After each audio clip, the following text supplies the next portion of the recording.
Now, I have to confess something.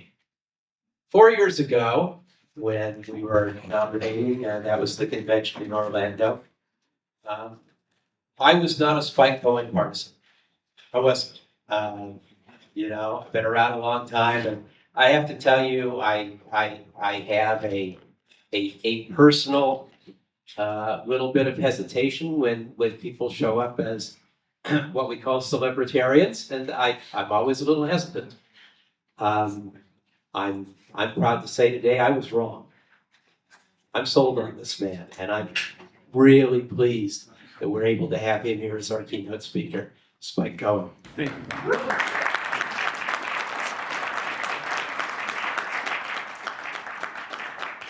Thank you, Barry. I'd also like to say that I was wrong about some of the people in this room. I'm not going to say who, but you are all really good people. No. Thank you guys for having me here. I do want to apologize in advance because they just fed me lunch and then want me to speak for an hour after. So at some point, if I can't keep it up, I may just lay here on this table and just let you ask me questions. You can just come up, I'll answer as best I can, but I will do the best that I can. So again, thank you guys for having me. You are here for the same reason I am, because we want to spread liberty. So I want to ask you before I get started, when you think libertarian, what does that mean to you? And I have learned from other events that I should say in a couple of words, what is libertarian to you? Because I've had a few people give me their entire explanation. Few words or less. What would you say if you had to say what does libertarianism mean to you? Nap. The nap. Self-ownership. Self-ownership. Property right. Property rights. Individualism. Individualism. Anarcho-capitalism. Yes. I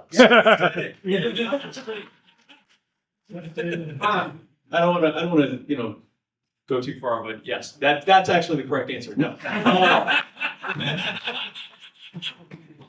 These are all the same thing. Non-aggression, property rights, individualism, the logical conclusion of anarcho-capitalism. All of this is the same thing. We're talking about individual liberties and freedoms and all of the things that come from that. If we're free, then we shouldn't be aggressing upon each other. If we own ourselves, then we own our property and shouldn't be taking from one another. These are not just our principles, they're our solution to the problems that we're facing. I know this is going to be a tough sell for this crowd, but I am of the belief that we do best when we are most free. The problems that we are facing are as a direct result of the fact that way too much power has been entrusted or taken from us and put in the hands of far too few people. And the solution to that problem is to take that power back and put it back in your hands where it always damn well belongs. Again, I know that's a tough sell, but I think that's what the solution is. Libertarians get it. Now, I don't want to pander to this crowd or anything, but I will say this. I think that this group has the smartest people in this state in here right now, and all of you understand what the solution to our problem is. So we already got that part worked out, but there's this one other really pesky issue that, by the way, I wander, so I want to apologize in advance. I don't stand still very well. There's this one little pesky thing that keeps getting in our way. It's this little thing, but we do got to figure it out. Other people. Literally That's why I'm a libertarian. Yes. Also, yes. When you say libertarianism, what do you mean? Other people? Literally everyone else. They hear ideas like the nap. They hear ideas like property rights. They hear ideas like individualism. And most of them will either say, I don't know what I think about that. Or they'll say, yeah, but. What about the roads usually? But they'll say, yeah, but something, right? So, how do we deal with people like this? Well, the obvious answer, I think the answer is very obvious. We argue with them on the internet, we tell them that they're wrong, and then we make memes about how stupid they are. Thank you, everyone.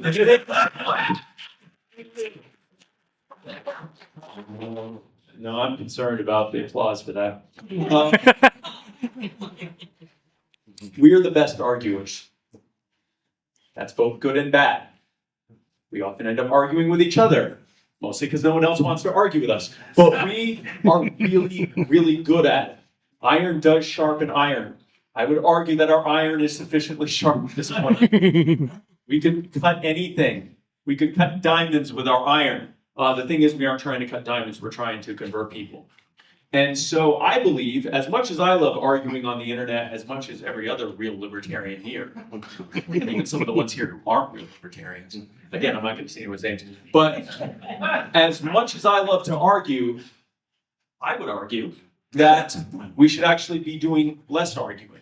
I believe that I have found something which can be boiled down to a single word, which not only encapsulates our ideas and how they work as a solution, but they also encapsulate our strategy moving forward. I have found this one simple trick that tyrants just hate.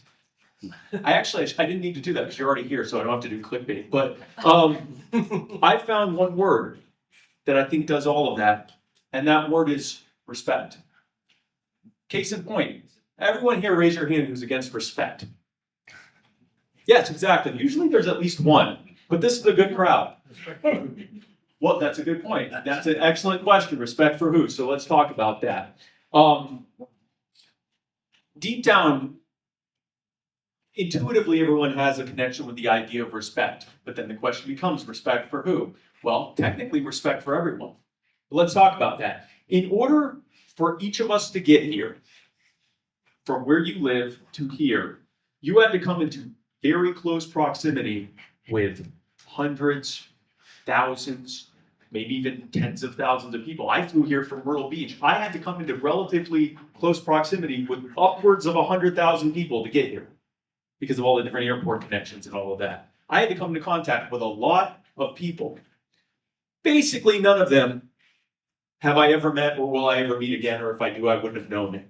These are not friends. These are not even associates. These are literal strangers who if I ever do see them again, I wouldn't know that I had seen them before. And they had the same experience with me. They came into close proximity with me and had no idea who I was and never will. We don't know if we care about each other. We have no reason to love each other or care about each other's feelings or have an opinion about each other's opinions or even know any of those things. And yet all of us had a relatively reasonable expectation that we would make it here safely and that they would make it to wherever they were safely, because all of us, virtually all of us, have an intrinsic level of respect for one another as individual human beings. And I want to be clear, I'm not saying that you respect someone's opinion or that you respect him as a person or that you respect what it is they do or their values or anything like that. No, even if you think that they're a horrific, vile person and you disagree with everything they say, you have a basic level of respect for the fact that they are an individual human being. It is why we do not stomp on people the same way that we would stomp on a bug walking by. Not even because of any malice, but just because we didn't feel like moving our foot this much this way to not step on it. There's a certain level of intrinsic respect that we have for individual human beings. And this is something that you could explain to a small child and say, when we respect each other as human beings, we are better off for that, right? And they would say, yes, like this is something that we intuitively understand. And it is that respect, it is that expectation of respect that allows us to thrive and to prosper. It is directly tied to the level of harmony and prosperity and happiness that we can have as individuals and as a group working together, is how much individual human respect we have a reasonable expectation of having. We talk about high trust societies.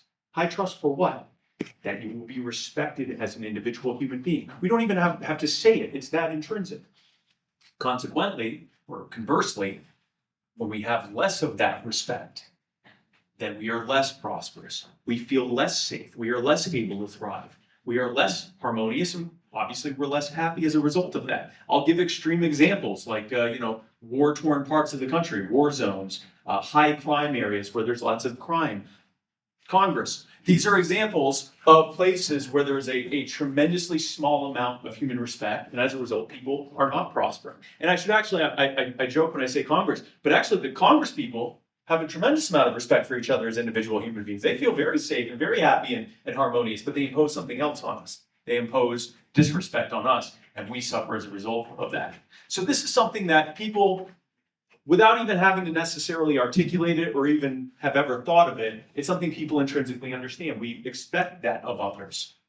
We know if you ask someone, why is murder bad? Or why is theft or assault bad? Very often people going past just the moral argument of, well, you shouldn't do that to each other, they can't really give a good reason why that is. Well, the answer is because we're individual human beings and we shouldn't be doing that to each other. You're violating someone else's individual autonomy and self-ownership through doing so. Again, people understand this. But then they put it aside when it comes to the government. But what's the government? It's just other people. And if those exact same people did what they are doing outside of their capacity of the government, we would still resist them. We would still try to stop them. We would tell them we weren't okay with that. If I'm a politician, but I'm not acting as a politician in this moment, and I walk up to one of you and point a gun to your head and say, give me 25% of what you have in your wallet, or I'm going to have some other people come and kidnap you, or I might kill you here, or whatever I threaten them with, they would fight back, or they would run away, or they would say, someone please help me, or they would give it to me under duress, but be completely against what's happening. They would be forced to do it. But they wouldn't feel like this was some agreeable arrangement or some unfortunate thing that there's nothing that can be done about it. This would be someone that would either be resisting me or complying under duress. But if I then go behind this dais, this podium, and I'm now operating as not Spike Cohen, the individual who robbed you, but Spike Cohen, the politician, and I go, I have great news for everyone here. I have some new spending that I'm going to be doing that's going to help everyone in here. And of course, I'm going to have to impose a 25% tax increase in order to be able to do this. Now, what I have just threatened there is exponentially more harmful to individual human beings than walking up to one person and holding a gun to their head and saying, give me a quarter of what you got in your wallet. And yet, when I'm doing it here as the government, suddenly a bunch of people that would have said, no, that person's a bad person, stop him, someone we have to fight back. Now they say, well, what's going to come with that extra spending? And can I get some of that spending? Is that going to qualify? Am I going to qualify for that? Or I don't think I agree with this increase in spending and taxes. I'm going to vote against it. Or I'm going to support a different politician. Or we should lobby to try to get a carve out for our business or our household for this tax. But they would not resist it the same way they would resist me just trying to harm one person in the exact same way, because they're putting aside that expectation for human respect. This is where we come in, because instead of arguing with them about policy, we can instead come up with individual examples of people being harmed by these policies and tie it back to that individual human respect. And how we would never tolerate this if it was coming from someone who wasn't the government. So we shouldn't be tolerating it from the government. This is an intuitive thing that people understand. It puts aside the partisanship or negative partisanship argument, and it brings it down to our core belief and how they can actually act upon it. This is actually what we do with You Are the Power. Who here hasn't heard of You Are the Power? Good, our marketing works. So, but I'll briefly mention what we do. We find people who are being disrespected by their local governments and now by their state governments. We've worked our way up to that. And we find them, we organize thousands of people, sometimes tens of thousands of people across the country to rally around that cause. And we fight to get them the justice and the respect that they should have gotten from the beginning. And we don't stop fighting until we win. When someone's home is being threatened because of eminent domain abuse, we fight until they win. When someone's small business is being threatened with zoning abuse, we fight until they win.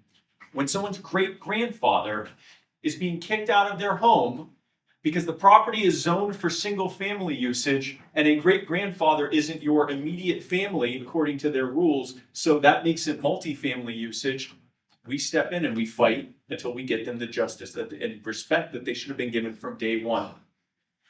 When their family is being torn apart because child abuse services get more money if they call something abuse, even if they know that it isn't. And I talked a lot about that yesterday. But when this happens, when any of these cases happen, we step in, and not only do we help those families,